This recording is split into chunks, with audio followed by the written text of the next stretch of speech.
Welcome to Business Elevated, a Utah Governor's Office of Economic Opportunity podcast. We explore the stories and strategies behind Utah's thriving economy. I'm Pete Codella.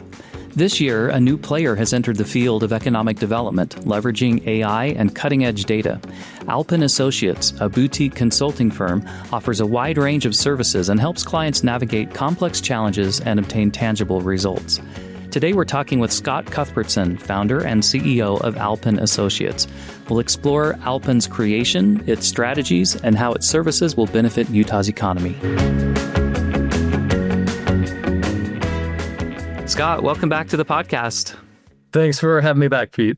So you founded Alpen Associates earlier this year, that's 2025. Tell us about the company and what inspired it.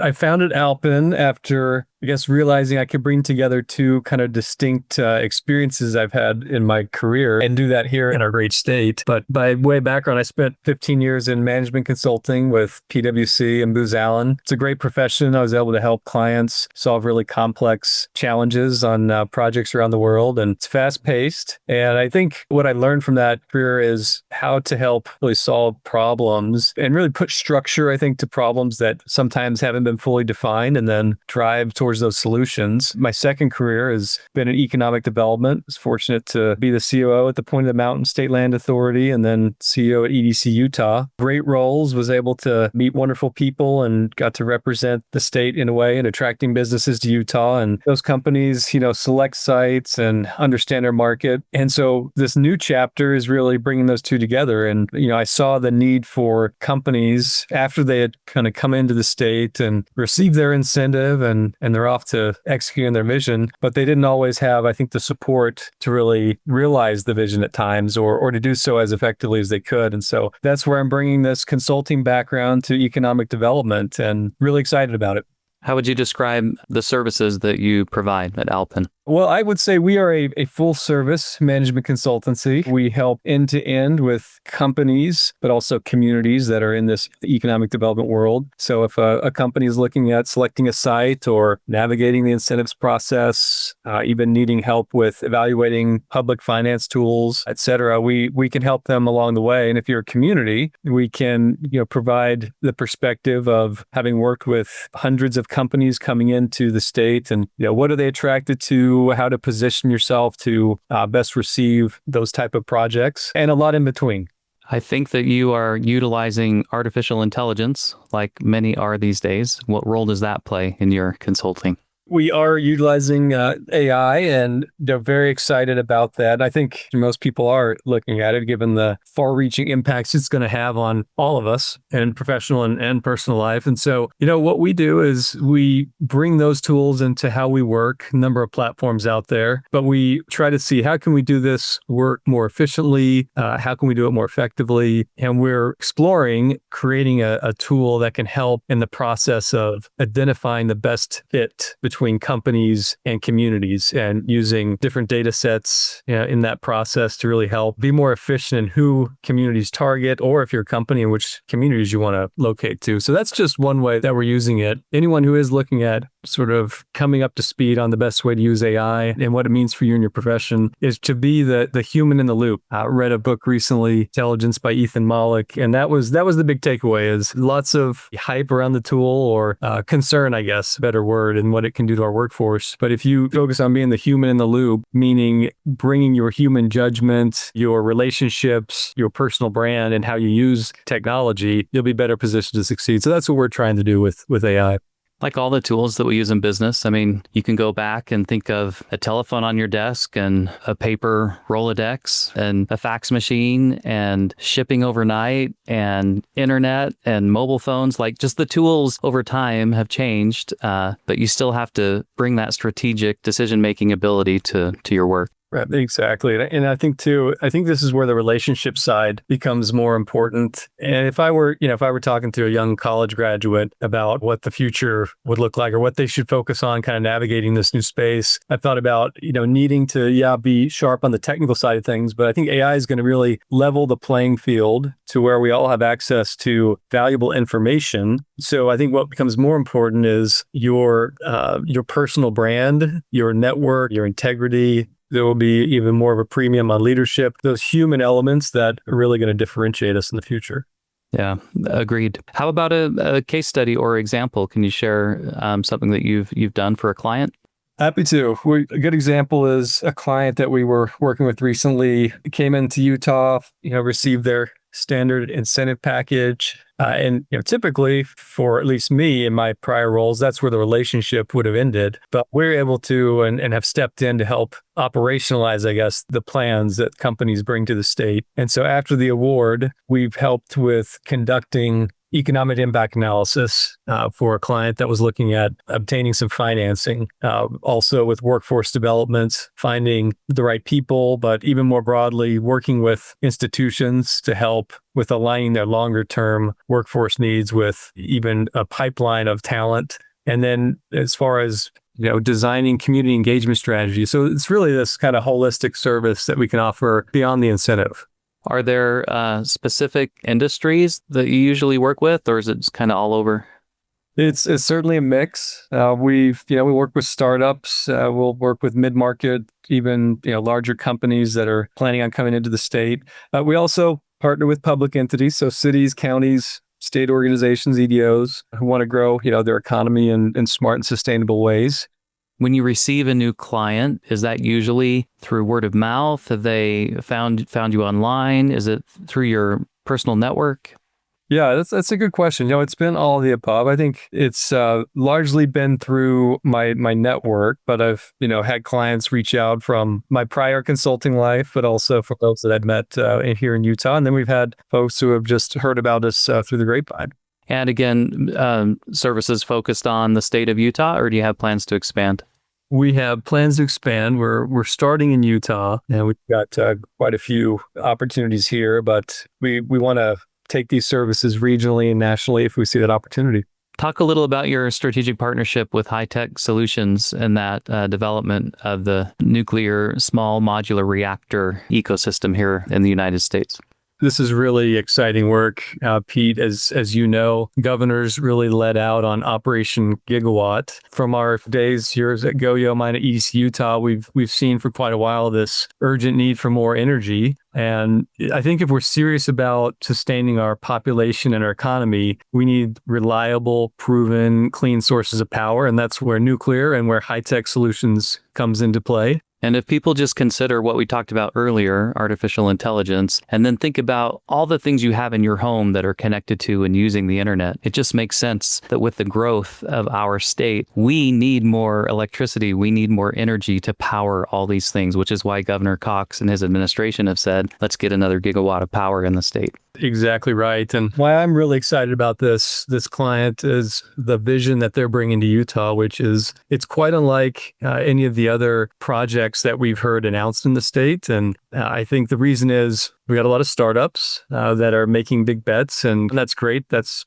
competition and innovation is healthy. But if we're going to deliver on the governor's call for gigawatts, as you noted, of new power, we need partners with the highest likelihood of success. And that's where High Tech, I think, stands out. They bring real nuclear operating experience, trained workforce, strong partners, so they can actually come in and execute. What we're helping them with is about creating that ecosystem. So not just having this new technology come into Utah, but creating a workforce to support it, helping to identify the right locations where it can be deployed, engaging with communities to help them understand what it's about. It's a big opportunity. I think we're looking at about $500 million of capital investment in the next 5 years, and then over the next 10 plus, there'll be literally billions deployed here in the state of Utah. There'll be thousands of jobs created, and we'll really, realize this vision of bringing gigawatts of power to the grid here. And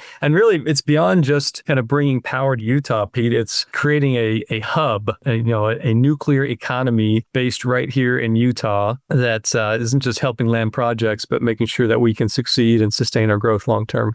Yeah, Utah has a history of mining, of coal, copper. So maybe this is part of the future for that energy economy, as you say. Scott, do you have a sense for how long it takes to get nuclear power online?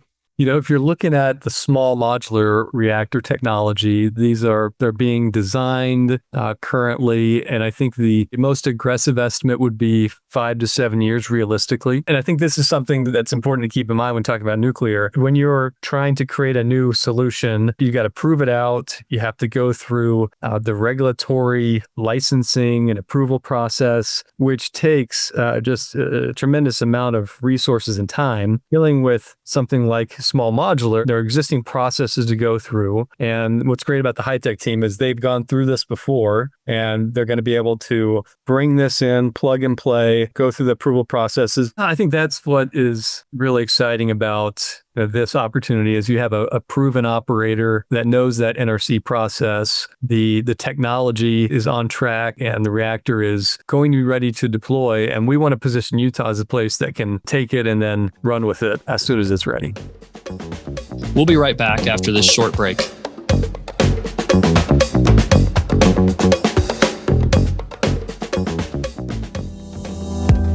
Looking for the best place to grow your business?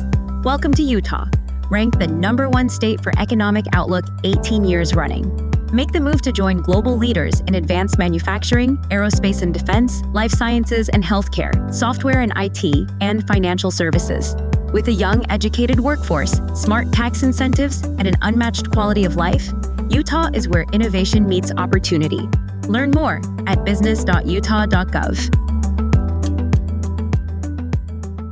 It sounds like the small modular solution is one, like you said, with the shorter timeline runway, as opposed to like a nuclear plant, which I understand could be a decade or longer. That's right. I think the industry has realized this over time. And we have nuclear power in the country. Nuclear is proven. The challenge with it has been the cost of deploying new nuclear. The last new nuclear reactor, large scale, built in the country, took place down in Augusta, Georgia, the Vogtle plant. It was scheduled to cost, $6 billion and came in at around $28 billion. Oh, wow. Very familiar with that project because when I was at Price Waterhouse, my team did the schedule rebaselining on that project. And so we raised the red flags on that. But that's where small modular comes in. It's faster to deploy. It's more cost competitive than large scale nuclear. I think nuclear is safe. And, we've had a good track record of it being safe in the country. But for those that may be concerned about that, the smaller modular reactor carries less risk with it as well. So it just makes sense to go this direction. And if we're talking about meeting the power demands of AI and keeping pace with China, then we need to have, yes, all of the above. But if we're going to place one big bet, I would certainly put it on nuclear and SMRs in particular.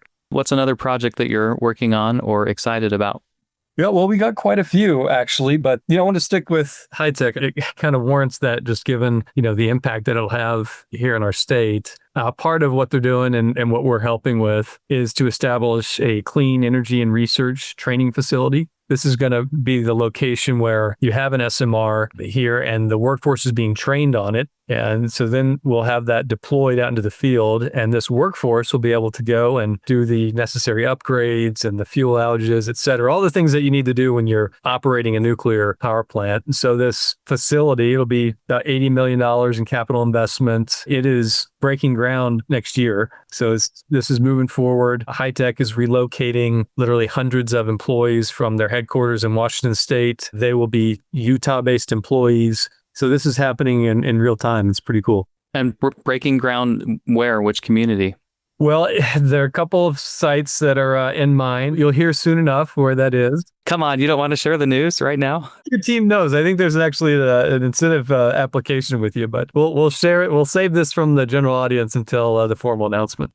What are some hurdles that companies face as they're looking for expansions, economic opportunities? Do you see a lot of traction with like shovel-ready, like communities that just get all the infrastructure there and they're ready to go? Like, what kind of tips would you share with the community that wants to diversify or grow their economic base? That's a great question. And you know this as I do. I think there's a lot of talk about incentives in economic development and recruitment in particular. And we're a middle of the road state, I guess you would say, when it comes to those incentives. I think that the industry has pivoted away from the talk and focus on incentives. And it's more now about what we were just talking about, power, having that capacity, or at least having a path to power. It's not only Utah that needs more power. It's the whole Western U.S. for sure. and the whole US in general, and even globally. And it can be traced back to kind of the AI boom and electrification and so forth. But power is the number one thing top of mind for site selectors at the moment. And then behind that, it's going to be workforce. And if you go beyond workforce, it gets down into, if we're talking about in Utah, we could look at the water, land availability, et cetera. So there's a lot of factors there. If I were talking to a community, I would say find what's kind of your competitive advantage. How are you positioned in the market? But certainly, if communities had the capital to invest in infrastructure, that's going to help to put them at the top of the list. And I think that looking at the right public financing tools to help them unlock that capital is going to be critical. So there's different financing tools out there. Obviously, municipal bonds have been popular for centuries, but then you've got into these special assessment districts and tax increment financing. Public infrastructure districts are the newest sort of evolution in public finance. And, they actually originated in the Western US 2018 or 19. And you've seen a lot of these being used in Utah. And it's a great tool to help create the infrastructure up front that's going to allow the project to succeed and create more jobs and tax increment. And that kind of goes back to pay back that PID bond. But communities need to be aware of the tools out there to help improve their position and take advantage of these opportunities.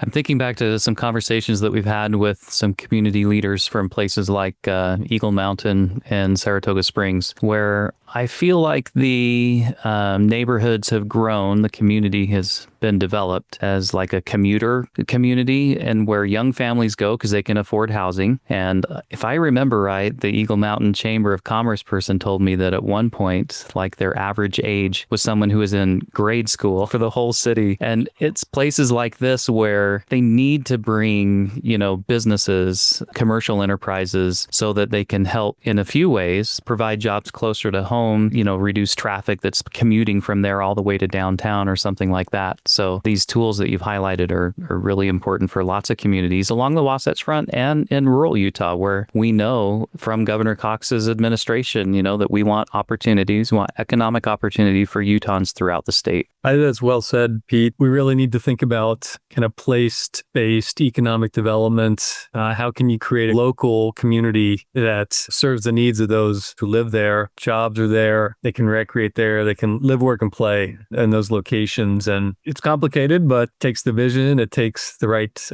data and insights to know what to focus on, and then obviously the capital to put in the infrastructure. But I think that's what's needed throughout Utah, especially this moment where we're growing rapidly and there's no end in sight of that.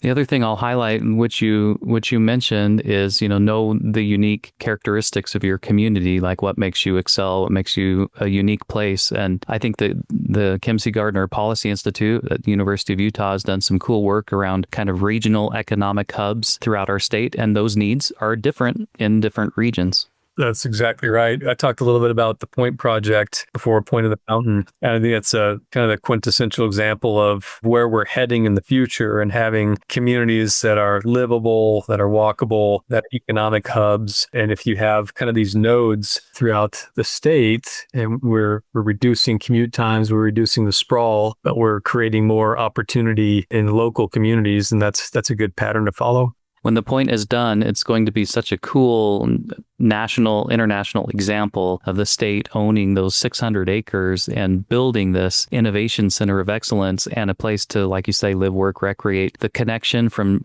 trail to river and all that's going to happen there is going to be so awesome 5-10 years down the road. It's exciting to see that progress. So what are your main goals for Alpen Associates through 25 into 26?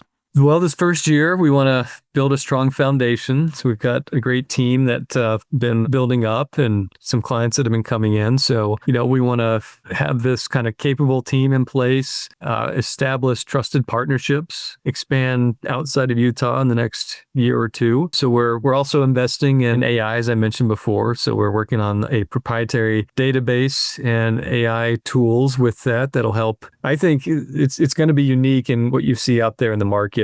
In terms of economic data tools. And I've talked to a number of site selectors across the country, and they're excited to see some advancements when it comes to the type of tools that they're using. So that'll be something that we're rolling out in the future. Where can people learn more about Alpen Associates? Yeah, go to our website at alpenassociates.com, or you can email me at scott@alpenassociates. I'm happy to tell them more about it. Okay, final question. In your experience living and working in Utah, what have you found most inspiring about the business community here?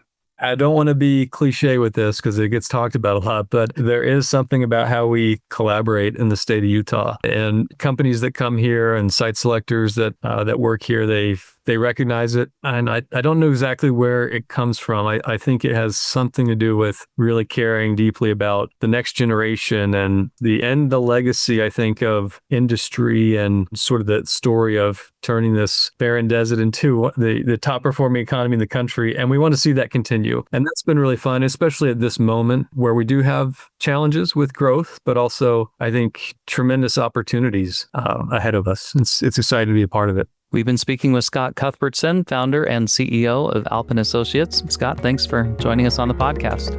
It's my pleasure. Thanks, Pete. Here is a quick update from the Economic Opportunity Office for the week of September 21st, 2025. This year's Apex Symposium on October 16th is packed with insights and strategies to give you the tools to win the government marketplace. Whether new to government contracting or looking to grow, these breakout sessions are designed to sharpen your skills, connect you with industry professionals, and unlock new opportunities. Academy Award-winning actor, filmmaker, and producer Kevin Costner will take the main stage with Utah First Lady Abby Cox at the 2025 One Utah Summit on October 6th through the 8th. Together, they'll explore storytelling, legacy, and the spirit of the American West. To learn more about any of our updates, please visit business.utah.gov.